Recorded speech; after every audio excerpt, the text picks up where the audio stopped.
பண்டைய காலம். ஒரு மன்னன் இருந்தான். அவன் பெயர் தட்சன். அவனுக்கு பெருமை அதிகம். அவனுக்கு ஒரே நம்பிக்கை, எல்லாம் என் கட்டுப்பாட்டில்தான் என்று. அவனுடைய மகள் சதி. அவளை திருமணம் செய்தவன் சிவன். தட்சனுக்கு இது பிடிக்கவில்லை.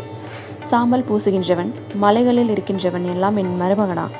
அவனுக்குள் அகங்காரம் கொதித்தது. ஒரு நாள் தட்சன் பெரிய யாகம் நடத்த முடிவு செய்தான். தேவர்களுக்கெல்லாம் அழைப்பு, முனிவர்களுக்கெல்லாம் அழைப்பு. சிவனுக்கும் சதிக்கும் மட்டும் இல்லை. சதி கேட்டாள், அப்பா யாகம் செய்கிறார், நான் போக வேண்டும் என்று. சிவன் அமைதியாக சொன்னார், அழைப்பு இல்லாத இடத்திற்கு போக வேண்டாம் என்று. ஆனால் அவள் மகளாக யோசித்தாள்.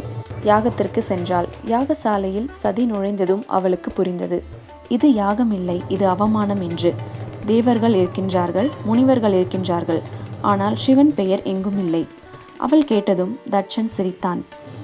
அவன் யாரு? காட்டில் இருக்கின்றவன். அந்த நொடியில் சதியின் கண்களில் கண்ணீர் இல்லை, ஆனால் அக்னி. அவள் புரிந்து கொண்டாள், நான் நிற்கும் இந்த உடம்பே இந்த அவமானத்திற்கு காரணமாக இருக்கின்றது என்று. அவள் சொன்னாள், சிவனை அவமதித்த இந்த உடம்பை நான் ஏற்றுக்கொள்ள மாட்டேன் என்று. அவள் உயிரை விடுக்கவில்லை, ஆனால் அவமானத்தை விடுத்தாள். யாகத்தின் தீயில் தன்னை அர்ப்பணித்தாள்.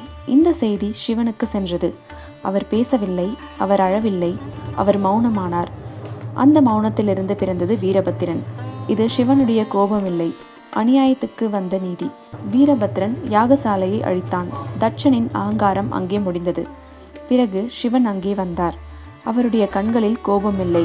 தேவர்கள் விழுந்து கேட்டார்கள், ஈசா, உலகம் காப்பாற்றப்பட வேண்டும் என்று. சிவன் தட்சனுக்கு மன்னிப்பு கொடுத்தார். அவனுடைய அகங்காரம் ஒழிந்த மனநிலை அவனை மறுபடியும் மனிதனாகவும் வாழும் ஒருவனாகவும் மாற்றியது.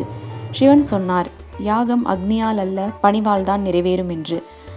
சிவன் அழிப்பவரில்லை, அகங்காரத்தை மட்டுமே முடிப்பவர்.